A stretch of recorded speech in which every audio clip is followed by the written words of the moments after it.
Bagaimana prosedur memastikan bahwa setiap transaksi digital di bank ini tetap sesuai dengan prinsip akad, seperti murabahah atau mudharabah? Ini kan Mobile Syariah ini kan seluruh produk dan aktivitas Bank BJB Syariah yang berbasis teknologi itu kan ada di sini, ya.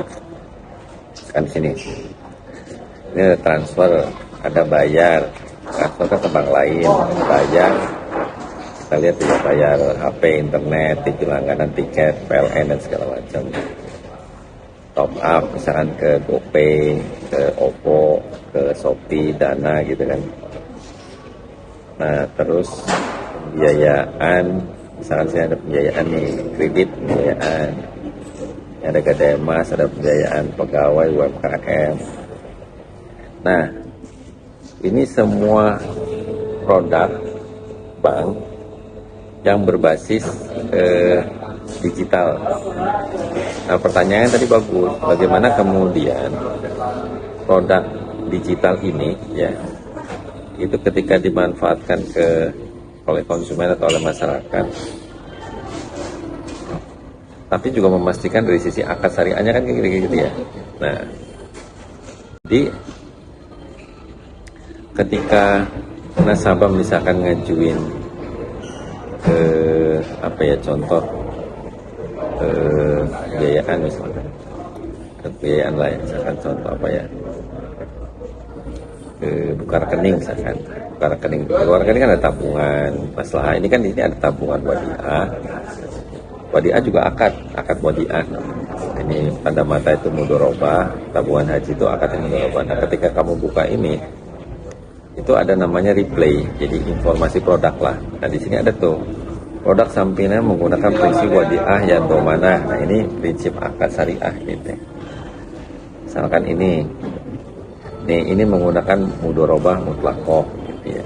Nah, ini ada apa istilahnya, ada di informasi produk termasuk informasi akadnya juga kira-kira gitu. Jadi nasabah itu harusnya sih membaca, mengetahui sebelum kemudian dia melakukan transaksi di perbankan syariah. Jadi kalau pertanyaannya tadi apa? Prosedur memastikan bahwa setiap transaksi. Nah, tadi bank memastikan bahwa setiap produk yang akan dijual dan dimanfaatkan oleh masyarakat itu telah memenuhi akad-akad syariah yang tercermin di dalam replay itu namanya ini. Replay itu ringkasan informasi produk dan layanan. Jadi ini semacam informasi lah ya, informasi produk yang harus diketahui terlebih dahulu oleh pengguna dan disetujui kira-kira gitu. Ketika dia menyetujui, misalkan ini klik gitu, itu dianggap dia menyetujui, termasuk dengan menyetujui dengan akadnya tadi, mudharabah tadi. Apa tantangan terbesar bagi bank syariah dalam bersaing dengan bank konvensional tadi? Bank konvensional, tantangan bank syariah. Tantangannya ini sebetulnya gini, ini kan kalau bicara bank syariah itu industrinya masih di bawah 10% dari bank konvensional. Secara market ya, secara size bisnis. Jadi bank syariah Indonesia itu kan masih sedikit, belasan lah jumlahnya. Kalau konvensional kan ratusan. Jadi kuenya, kalau ibarat kue itu kuenya itu masih di bawah 10%. Tantangannya kalau diversuskan dengan bank konven kan kira-kira gitu ya. Maka bicaranya skala bisnis, skala ekonomi. Ya, analoginya namanya skala ekonomi, skala bisnis. Siapa namanya? Alia? Alinisa. Kamu? Julia ini punya usaha toko kelontongan, ya. Tapi skalanya skala kecil, skala rumahan, ya. Alinisa punya toko kelontongan, skala bisnisnya udah grosir, udah besar, ya. Yang besar itu kan berarti modalnya besar, persediaannya besar, tokonya besar. Kira-kira persaingan yang muncul apa? Persaingan yang muncul adalah alias Julia akan sulit melawan Anissa ketika berbicara masalah harga kan. Pasti kamu jual harganya lebih mahal. Hah? Iya kan? Kalau grosir kan lebih murah kan? Karena skala ekonominya kan besar. Gitu. Jadi tantangan terbesarnya adalah dari sisi kompetitiveness harga. Jadi harga itu apa? Harga itu tercermin kalau di perbankan itu, kalau di bank konvensional suku bunga, kalau di bank syariah bagi hasil setaranya. Jadi orang kalau ngajuin pembiayaan di bank konven relatif ya lebih murah bunganya dibanding bank syariah. Makanya kalau kamu dengar di media-media, kenapa sih bang orang kalau di bank syariah mahal gitu, bunganya mahal gitu? Karena bicara skala ekonomi tadi, paham nggak? Nah, gitu. Apakah nasabah lebih banyak menggunakan layanan digital atau datang langsung ke kantor? Fenomena sekarang ya, fenomenanya itu sudah lebih banyak ke digital.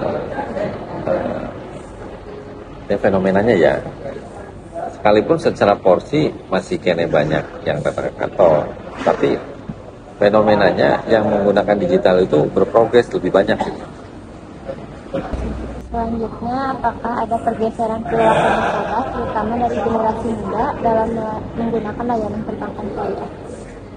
Ya jelas itu jelas. Jadi yang tadi saya bilang, jadi fenomenanya sekarang udah orang akan lebih famous gitu, lebih nyaman ketika digital. Jadi secara transaksi, apalagi anak-anak muda, saya udah tua juga udah bergeser ke digital. Itu udah jelas. Apa alasan utama nasabah memilih bank syariah dibanding konvensional? Itu ada dua aspek ya. Pertama aspek ideologi ya. Kedua aspek rasionalitas. Aspek ideologi itu ada sebagian masyarakat yang secara keyakinan ya, tentu agamanya ya, itu hanya mau dia bertransaksi dengan bank syariah karena menganggap bank konven itu haram. Kan fatwa MUI-nya juga udah jelas haram ya. Itu ada sebagian kelompok yang apapun transaksinya dia hanya menggunakan bank syariah. Itu aspek ideologis ya. Ada juga aspek rasionalitas, artinya sebagian orang memilih bank syariah karena secara kebutuhan dan secara servis yang ditawarkan oleh bank itu memang bisa lebih diterima dibanding bank konven. Gitu. Salah satunya misalkan ada produk di bank syariah, ada di bank konven nggak ada. Misalnya contoh emas, transaksi nggak ada emas. Jadi di bank syariah, di BJB Syariah itu ada produk orang itu boleh menggadaikan emas di bank. Di konven nggak boleh, di bank konven nggak ada, nggak boleh dan nggak ada. Produk itu nggak ada. Kan kalau masyarakat tahunya kan di pegadaian ya, pegadaian. Nah di bank syariah itu ada, di BJB Syariah itu ada. Ya artinya memang karena kebutuhan kan, kebutuhan ke atas transaksi ke pegadaian atau gadai syariah, ya dia datang. Tapi ya ada juga yang memang dia pingin deposito misalkan. Deposito kenapa di BJB Syariah di bank syariah? Karena returnnya bagi hasil lebih tinggi dibanding uang konvensional. Bagaimana tingkat pemahaman nasabah terhadap prinsip syariah? Ya, tingkat literasi kan tingkat pemahaman kan. Bagaimana tingkat literasi masyarakat dengan, memang secara umum keuangan syariah dalam ini perbankan syariah juga di dalam. Jadi masih di bawah 50% sih kira-kira gitu. Tapi setiap tahun meningkat. Kamu pakai data ini? Bagaimana peran Dewan Pengawas Syariah dalam memantau inovasi fitur-fitur baru di aplikasi perbankan digital? Nah, itu sifatnya wajib. Jadi bank syariah itu bedanya dengan bank konven itu ada Dewan Pengawas Syariah. Kalau di bank konven itu hanya direktur, komisaris, pengurusnya ya. Tapi kalau di bank syariah ada tambah satu lagi namanya Dewan Pengawas Syariah. Dia bertugas untuk mengawasi praktek dan aktivitas perbankan syariah dan memastikan bahwa itu sesuai atau comply, bahasanya patuh dan sesuai dengan aspek-aspek syariah. Nah, tadi pertanyaannya adalah bagaimana DPS gitu ya, DPS memastikan, dan DPS dalam memastikan produk itu sesuai. Jadi gini, di dalam prosedur menerbitkan satu produk dan jasa perbankan syariah itu lewat beberapa kajian, ya, dan ada izinnya. Salah satu kajian dan izinnya itu dari Dewan Pengawas Syariah. Misalnya gini, BJBS mau bikin produk jasa pengiriman falas ke luar negeri misalkan, ya. Nah, produk itu harus dikaji. Selain dikaji oleh tim internal, ada legal, dikaji kepatuhan, dikaji bisnis, itu harus dikaji oleh Dewan Pengawas Syariah. Artinya dari sisi aspek syariahnya comply nggak nih? Kalau nggak comply ya nggak akan dikeluarin izinnya. Jadi itu sifatnya wajib. Kalau bahasa perbankan namanya sifatnya mandatori, gitu, wajib. Selanjutnya, apa tantangan terbesar dalam pengembangan bank syariah? Pertama adalah dari sisi literasi. Tadi yang saya bilang, literasi itu kalau bahasa sederhananya ya sosialisasi. Artinya sosialisasi itu apa? Misalnya gini, kamu aja gini, apa sih yang kamu tahu tentang bank syariah gitu? Kamu tahu nggak sih bank syariah itu apa gitu? Apa sih bedanya bank syariah bank konven? Itu bisa literasi ya. Literasi itu edukasi. Sosialisasi itu literasi. Literasi masyarakat itu masih rendah. Orang tahunya kan kalau nabung ya di bank BRI kira-kira gitu ya, BRI, BCA gitu. Tapi jangan salah, BCA juga ada syariahnya sekarang, BCA syariah. Mungkin masyarakat nggak pernah tahu. Masih bedanya kira-kira gitu. Terus BJB, kan kamu tahu BJB, karena ada BJB syariah kita. Bedanya apa sih? Nah, terus produknya apa sih? Nah, itu bicara literasi, pemahaman, pengetahuan, bagaimana kemudian orang bisa memanfaatkan produk dan jasa perbankan syariah kalau dia sendiri nggak tahu, kan kira-kira gitu ya. Sekarang gini, tiba-tiba kamu dapat uang misalkan dari mana 1 miliar misalkan. Bukan kamu lah, masyarakat secara umum lah ya. Kira-kira orang itu yang dapat uang itu akan nyimpennya di mana bang? Pasti yang bank dia kenal kan? Atau bank yang dekat dari rumahnya lah, atau yang di dalam otak dia. Gue mah tahu cuma bank itu, kira-kira gitu. Kan kira-kira gitu. Nah itu bisa literasi, bicara sosialisasi. Nah masyarakat masih rendah terhadap permasalahan itu pertama. Yang kedua, dari sisi jaringan kantor, ya, karena tadi jaringan kantor bank syariah itu masih sedikit. Jangan kan bicara banknya aja masih sedikit. Bank syariah di Indonesia itu masih hitung jari lah, masih belasan. Artinya secara otomatis jaringan kantornya, kantornya itu kan sedikit kan. Kamu pasti lebih banyak menemukan bank konven kan di bank syariah. Itu kan jadi kendala juga. Artinya ketika orang itu ingin menggunakan produk dan jasa itu kan bicara akses. Ya,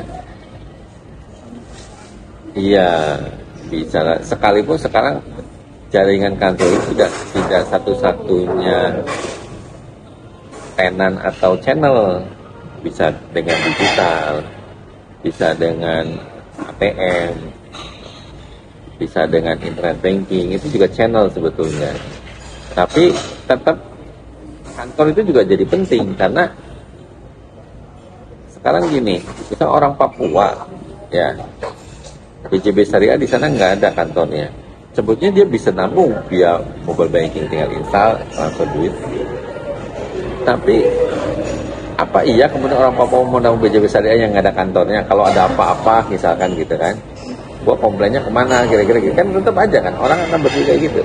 Jadi jaringan kantor, cabang kantor, kita channelnya juga masih terbatas, masih Bank Syariah secara umum terbatas. Itu juga jadi kendala. Masyarakat memanfaatkan produk dan jasa perbankan. Yang terakhir, ya memang otokritik bagi Bank Syariah itu sendiri dalam hal menyediakan produk dan jasa yang inovatif. Jadi karena ini industri yang masih berkembang, relatif baru lah dibanding Bangkok yang udah tua, otomatis ini harus selalu mendevelop, berimprovisasi, melakukan development. Nah ini harus terus dilakukan oleh perbankan sana.